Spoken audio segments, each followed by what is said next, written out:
सुख बुद्धानं उपादो बुद्धं नमामि। सुखासद्धम्म देशना धम्मं नमामि। सुखासंगस्स सामगी समगानं तपो सुखो संगं नमामि। नमो तस्स भगवतो अरहतो सम्मा सम्बुद्धस्स।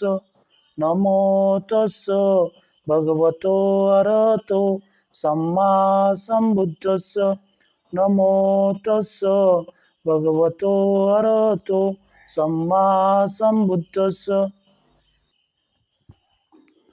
आज हम भगवान बुद्ध और उनका धम्म इस ग्रंथ का तीसरा भाग कुलीनों तथा धार्मिकों की धम्म दीक्षा, इसमें जीवक की धम्म दीक्षा और रट्टपाल की धम्म दीक्षा, और इस ग्रंथ का चौथा भाग जन्मभूमि का आह्वान, इसमें पिता शुद्धोधन से भेंट,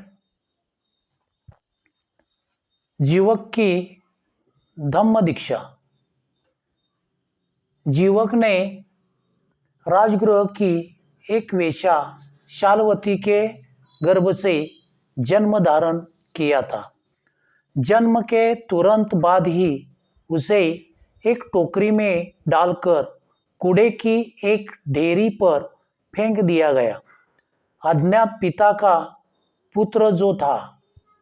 बहुत से लोग कूड़े के ढेर के पास खड़े होकर बच्चे को देख रहे थे। राजकुमार अभय का उधर से गुजरना हुआ। उसने लोगों से पूछा। लोगों ने बताया यह जीवित है, इसलिए उसका नाम जीवक पड़ा। अभय ने उसे अपना लिया और पालन पोषण कर बड़ा किया। जब जीवक बड़ा हुआ तो उसे पता चला कि इस प्रकार उसका जीवन सुरक्षित रहा था। उसकी उत्कट अभिलाषा हुई कि वह अपने आप को दूसरों का जीवन बचाने के ही अधिकाधिक योग्य बनाए।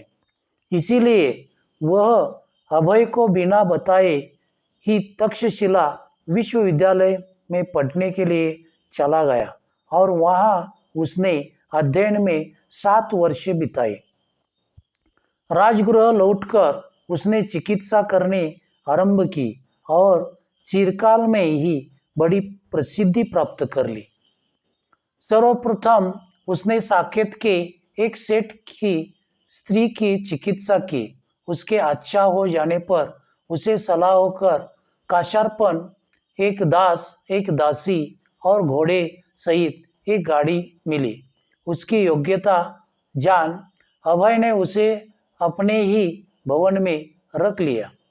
राजगृह में ही उसने राजा बिंबिसार का भयानक बगंदर रोग अच्छा किया। कहा जाता है कि इससे प्रसन्न होकर राजा की सभी 500 रानियां ने अपने अपने सभी गहने जीवक को दे दिए। उल्लेख करने के लायक चिकित्साओं में उसकी एक वह शल्य चिकित्सा थी जो जीवक ने राजगृह के एक सेठ के खोपड़ी की थी, और दूसरी बनारस के उस श्रेष्ठी के लड़के की जो अंतड़ियों के रोग से चिरकाल से दुखी था। जीवक का राजा बिंबिसार ने अपना तथा अपने राजनिवास का राजवैद्य नियुक्त किया। लेकिन जीवक की तथागत में बड़ी भक्ति थी। वह शाक्य मुनि गौतम बुद्ध और भिक्षु संघ का भी चिकित्सक था। वह तथागत का उपासक बना। भगवान बुद्ध ने उसे भिक्षु नहीं बनाया, क्योंकि वह चाहते थे कि वह चिकित्सा द्वारा रोगियों और जीविकों की सेवा करता रहे। बिंबिसार के मृत्यु के अनंतर जीवक उसके पुत्र अजातशत्रु का भी चिकित्सक रहा। पितृ हत्या का पाप कर चुकने के बाद राजा अजातशत्रु को तथागत के समीप लाने में मुख्य हाथ जीवक का ही था। रट्टपाल की धम्म दीक्षा। एक बार जब भिक्षु संघ सहित भगवान बुद्ध कुरु देश में चारिका कर रहे थे तो वह कुरु जनपद के ही थुल्लकोटित नाम के एक निगम में ठहरे। जब कुरुवासियों को इसका पता लगा तो वे भगवान बुद्ध के दर्शनार्थ पहुंचे। जब वे आकर बैठे गए तब तथागत ने उन्हें धम्म उपदेश दिया। उपदेश श्रवण कर चुकने पर थुल्लकोटित के ब्राह्मण गृहपति उठे और श्रद्धा भक्तिपूर्वक नमस्कार कर चले गए। उन ब्राह्मण गृहपतियों के बीच रट्टपाल का एक तरुण बैठा था जो कि एक श्रेष्ठ कुलोत्पन्न था।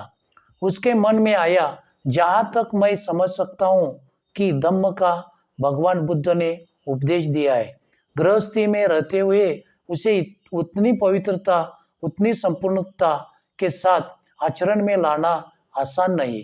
यह कैसा हो यदि मैं बाल, दाढ़ी, मुंडा, कासाय वस्त्र धारण कर गृहस्थ न रह प्रज्वलित बन जाऊं, घर बारी से बेघर बारी। जब ब्राह्मण गृहपति अभी बहुत दूर नहीं भी गए होंगे, रट्टपाल भगवान बुद्ध के पास आया और अभिवादन कर चुकने के अनंतर उसने अपना विचार तथागत की सेवा में निवेदन किया।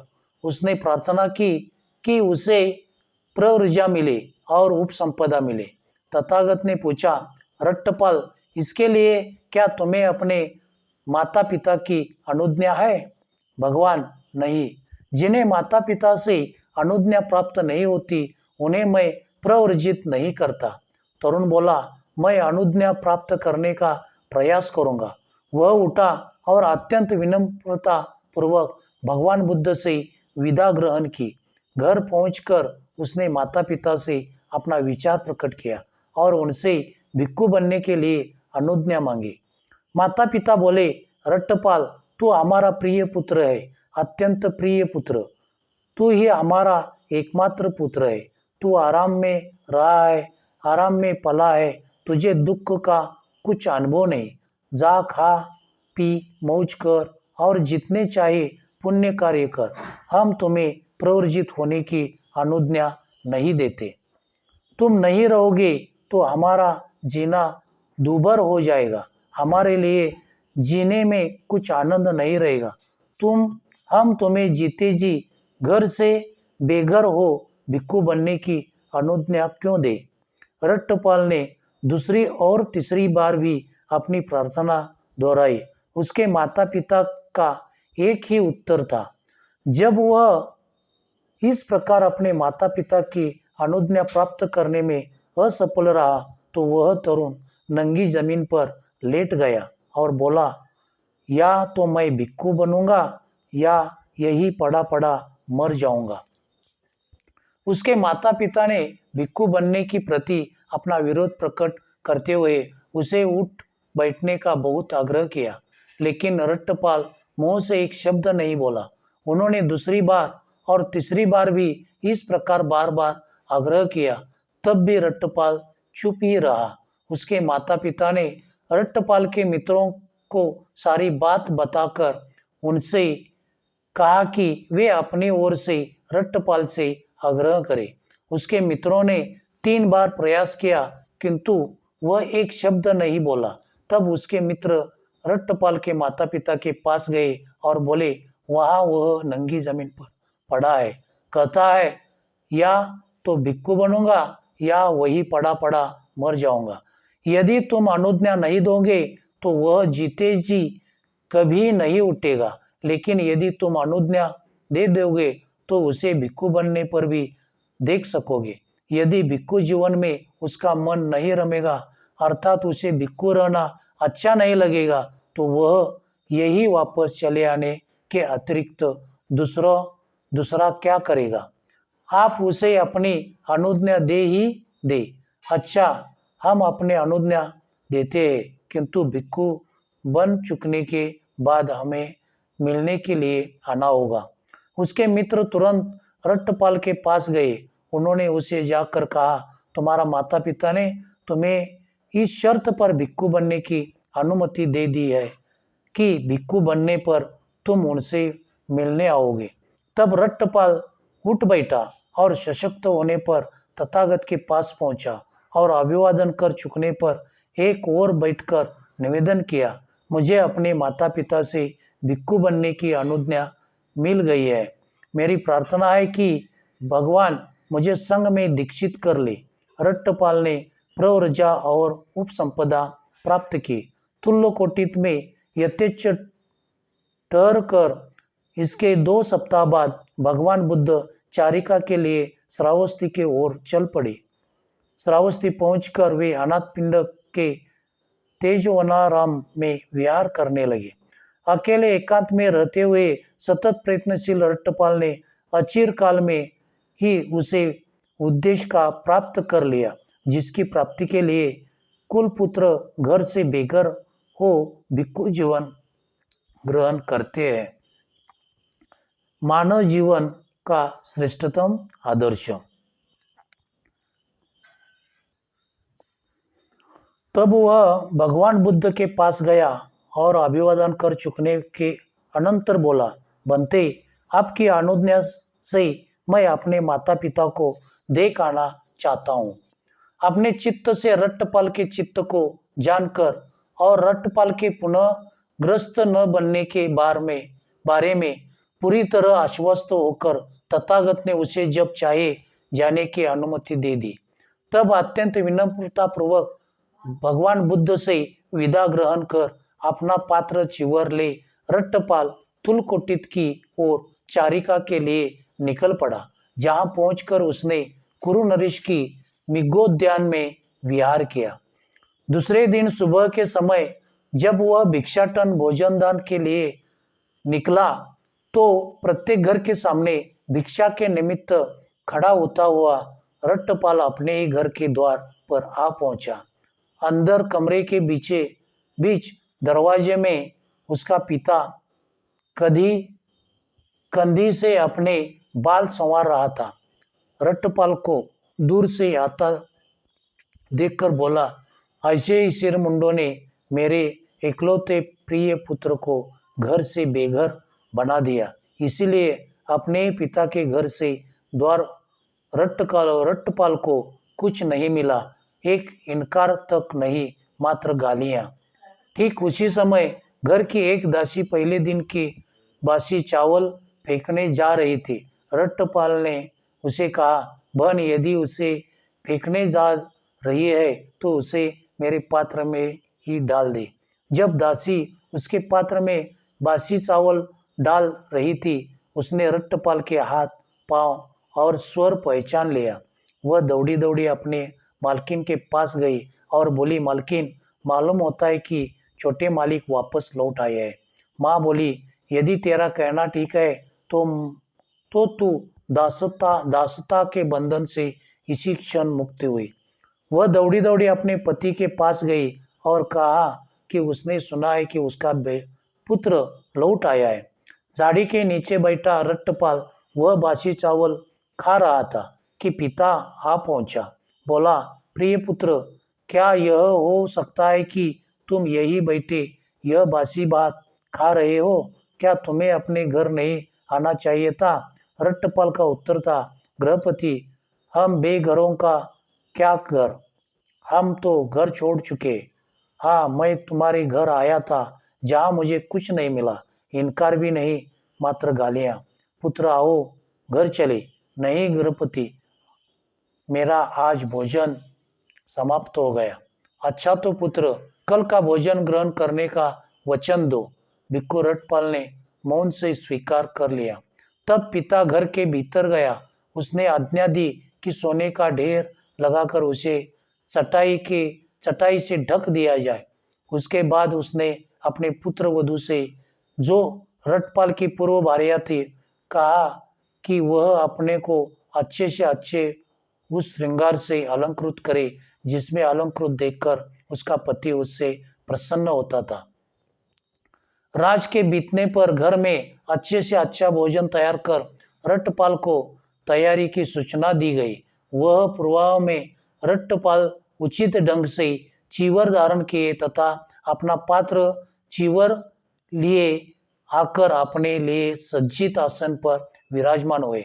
तब उस सोने के ढेर पर से चटाई हटाकर रट्टपाल के पिता ने कहा, हे मान्यवर, यह तुम्हारा मातृधन है, यह पितृधन है, यह तुम्हारे दादा के समय से चला आया है। तुम्हारे पास भोगने के लिए बहुत है और पुण्य करने के लिए भी बहुत है। पुत्र, अपनी श्रमणचर्या को त्याग दो, गृही के निम्न स्तर के जीवन को पुनः अंगीकार कर लो, भोग भी भोग और पुण्य भी कर। रट्टपाल का उत्तर था, हे गृहपति, यदि मेरा कहना मानो तो सोने के इस सारे ढेर को गाड़ी में लदवाकर बीच गंगा में फेंकवा दे। यह किसी लिए, क्योंकि इससे तुम्हें दुख, दौर्मनुष्य, क्लेश, मन और शरीर के पीड़ा और कष्ट ही होने वाला है।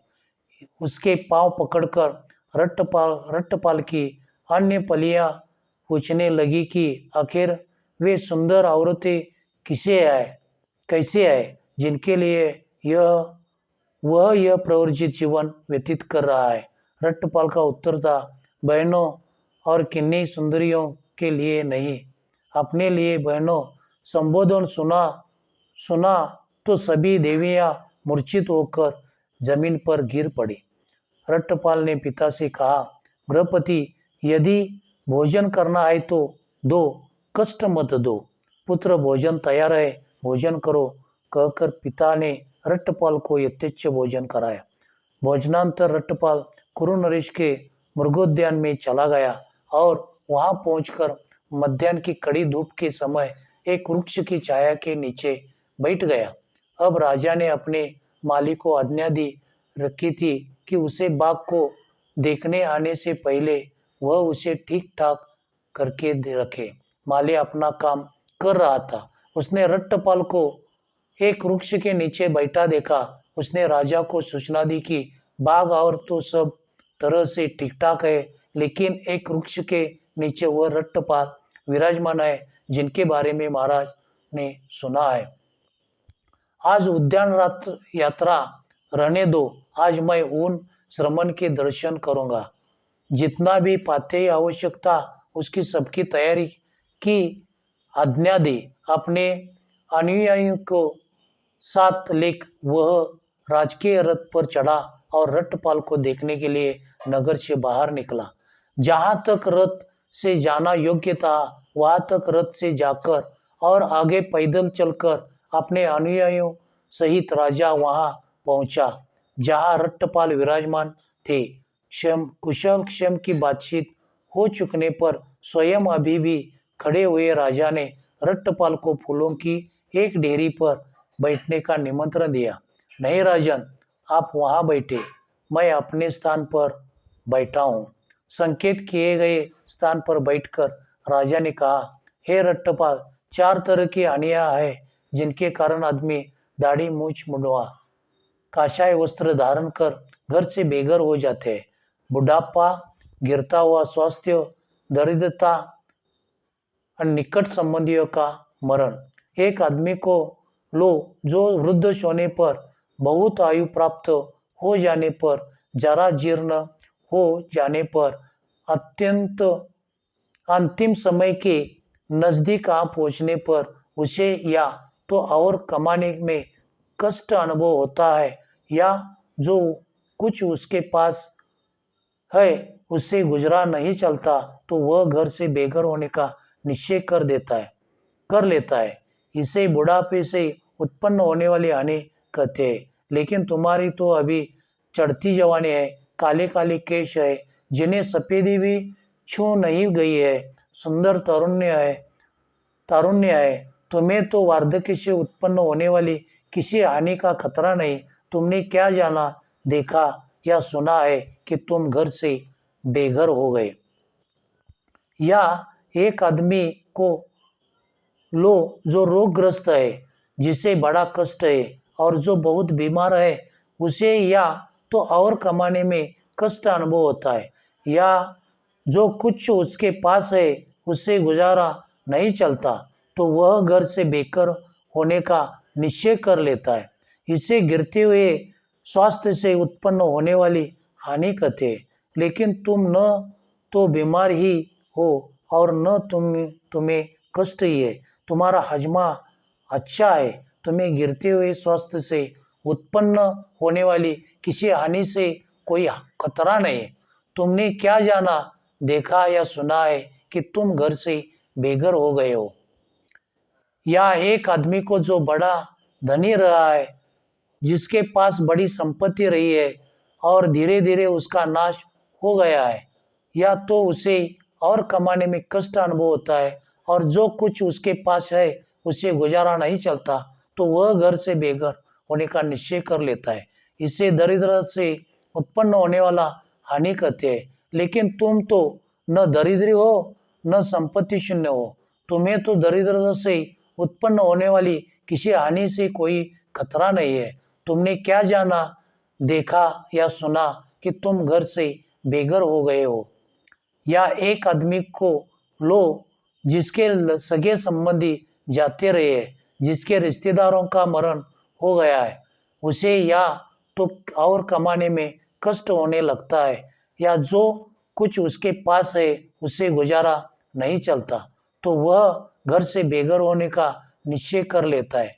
उसे संबंधियों के मरण से उत्पन्न होने वाली हानि कहते हैं। लेकिन तुम्हारे तो मित्रों और सगे संबंधियों की कमी नहीं है। तुम्हें तो सगे संबंधियों के मरण से उत्पन्न होने वाली किसी हानि से कोई खतरा नहीं। तुमने क्या जाना, देखा या सुना कि तुम घर से बेघर हो गए? हे राजन, मैं घर से बेघर इसलिए हो गया कि मैंने 4 बातें जानी, देखी और जानने वाली तथा देखने वाली सम्यक संबुद्ध से सुनी। संसार अनित्य है, निरंतर परिवर्तनशील है। संसार का कोई मालिक व संरक्षक नहीं, हमारा कुछ भी नहीं। हमें सभी कुछ पीछे छोड़ जाना है। तृष्णा के वशीभूत होने से ही संसार दुखी है। यह अद्भुत है, यह अद्भुत है। राजा कह उठा, इस विषय में तथागत का कथन कितना सत्य है।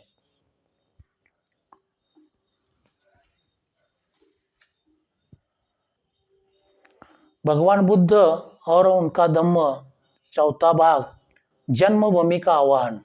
पिता शुद्धोधन से भेंट। सारीपुत और मोगलान की दीक्षा के बाद 2 महीने तक भगवान बुद्ध राजगृह में ही रहे। यह सुनकर तथागत राजगृह में विराजमान है। उनके पिता शुद्धोधन ने संदेश भिजवाया, मैं मरने से पूर्व अपने पुत्र को देखना चाहता हूँ। दूसरों को उसका धम्मरस पान करने को मिला है, उसके पिता को नहीं, उसके संबंधियों को नहीं।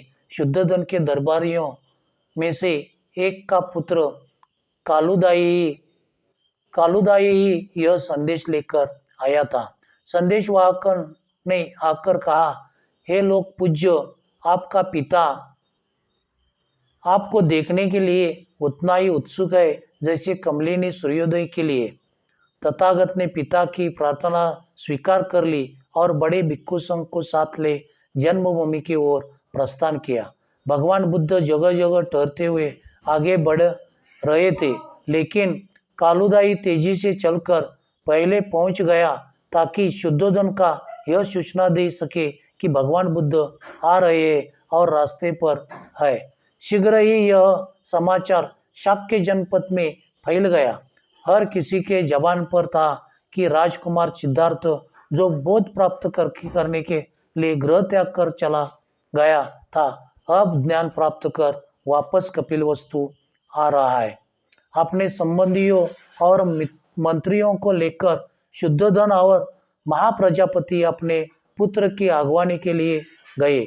जब उन्होंने दूसरे से ही अपने पुत्र को देखा, उसके सौंदर्य, उसके व्यक्तित्व, उसके तेज का उनके मन पर बड़ा प्रभाव पड़ा। वे मन ही मन बड़े प्रमोदित हुए, किंतु उनके पास शब्द न थे कि वे उसे व्यक्त कर सके। निश्चय से वह उनका पुत्र था। उसकी शक्ल सूरत वही थी। महान श्रमण उनके हृदय के कितना समीप था और तब भी उनके बीच की दूरी कितनी अधिक थी। वह महामुनि अब उनका पुत्र सिद्धार्थ नहीं रहा था। अब वह बुद्ध था, सम्यक संबुद्ध था, अरहत था, लोक गुरु था। अपने पुत्र के धार्मिक पद का ध्यान कर शुद्धोधन रथ से उतरा और सर्वप्रथम अभिवादन किया। बोला, तुम्हें देखे 7 वर्ष बीत गए। इस क्षण की हम कितनी प्रतीक्षा करते रहे। तब पिता शुद्धोधन के सामने सिद्धार्थ विराजमान हुए। राजा आंखें फाड़ फाड़ कर अपने पुत्र की ओर देखता रहा। उसकी इच्छा हुई कि उसे नाम लेकर पुकारे, किंतु उसका साहस नहीं हुआ। वह मन ही मन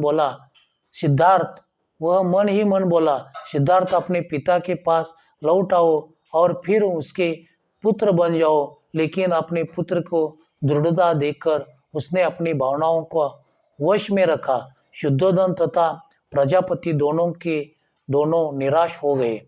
इस प्रकार अपने पुत्र के ठीक सामने पिता बैठा था। अपने दुख में वह सुखी था, अपने सुख में वह दुखी।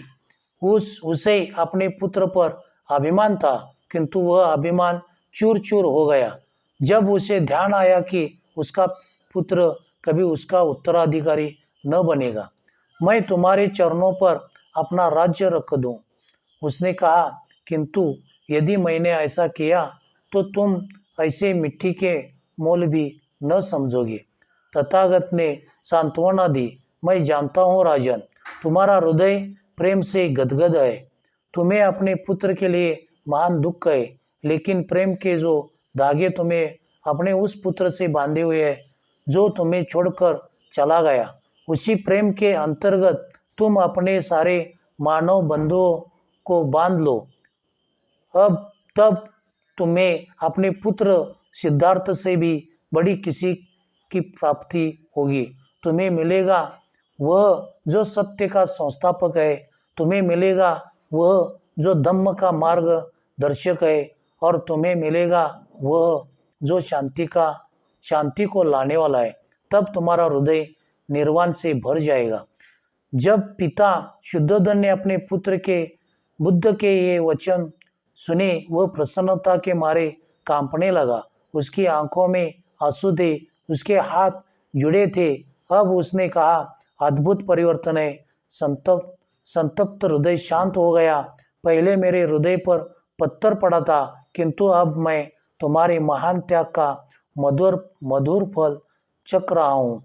तुम्हारे लिए यही उचित था कि तुम अपनी महान करुणा से प्रेरित होकर राज्य के सुख भोग का त्याग करते और धम्म राज्य के संस्थापक बनते।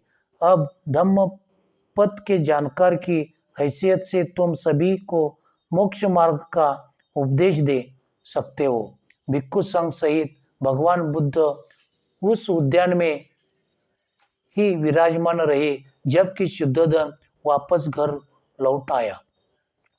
अगले दिन तथागत ने भिक्षा पात्र लिया और कपिलवस्तु में भिक्षाटन के लिए निकले। बात तुरंत फैल गई। जिस नगर में सभी सिद्धार्थ रथ में बैठकर सवारी के लिए निकलते थे, आज उसी नगर में भिक्षा पात्र हाथ में लिए घर घर विचर रहे हैं। चिवर का रंग भी लाल मिट्टी के ही समान है और हाथ का भिक्षा पात्र भी मिट्टी का ही है। इस विचित्र वार्ता को सुना तो राजा शुद्धोधन घबराया हुआ दौड़ गया। तुम इस प्रकार मुझे क्यों लज्जाते हो? क्या तुम इतना नहीं जानते कि मैं तुम्हें और तुम्हारे संग को भोजन करा सकता हूँ? तथागत का उत्तर था, राजन, यह हमारी वंश परंपरा है। यह कैसे हो सकता है? हमारे वंश में कभी किसी एक ने भी भिक्षाटन नहीं किया है। राजन, निश्चय से तुम और तुम्हारा वंश क्षत्रिय का वंश है, किंतु मेरा वंश बुद्धों का वंश है। उन्होंने भिक्षाटन किया है और हमेशा भिक्षा पर ही निर्भर रहे है। राजा शुद्धोधन निरुत्तर था। तथागत कहते रहे, किसी को कहीं कुछ खजाना मिलता तो उसे मैं जो बहुमूल्य रत्न होगा वह लाकर उसे अपने पिता को ही भेंट करेगा। मैं तुम्हें यह धम्म निधि अर्पण करता हूँ। और तब तथागत ने अपने पिता को कहा, यदि तुम अपने आप को इन मिथ्या स्वप्न जालों से मुक्त करो, यदि तुम सत्य को अंगीकार करो, यदि तुम अप्रमादी रहो और यदि तुम धम्म पथ पर ही चलो, तो तुम्हें अक्षय सुख प्राप्त होगा। राजा शुद्धोधन ने मौन रहकर मेरे शब्द सुने और बोले, पुत्र, मैं तुम्हारे कथनानुसार आचरण करने का प्रयास करूंगा। सब पाप स करणं कुशल स उपसंपदा सचितो पर्यदपनं एतं बुद्धानं शासनं धम्मं चरे सुचरितं न तं दुचरितं चरे धम्मचारी सुखं सेति अस्मिन् लोके परिमिच न तावता धम्मधरो यावता बहुभासति यो च पंपि सुतवान धम्मं कायेन पश्यति सवे धम्मधरो होति यो धम्मं न पमज्जति नति मे शरणं अयं बुद्धो मे शरणं वरं एतेन सच्च वचन होतु मे जय मंगलं नति मे शरणं अयं धम्मो मे शरणं वरं एतेन सच्च वचन होतु मे जय मंगलं नति मे शरणं अयं संगो मे शरणं वरं एतेन सच्च वचन होतु मे जय मंगलं नमो बुद्धाय नमो धम्माय नमो संघाय साधु साधु साधु नमो बुद्धाय जय Bhim. Discovery of Buddha in India आवडल्यास लाईक, शेअर अँड सबस्क्राईब करा.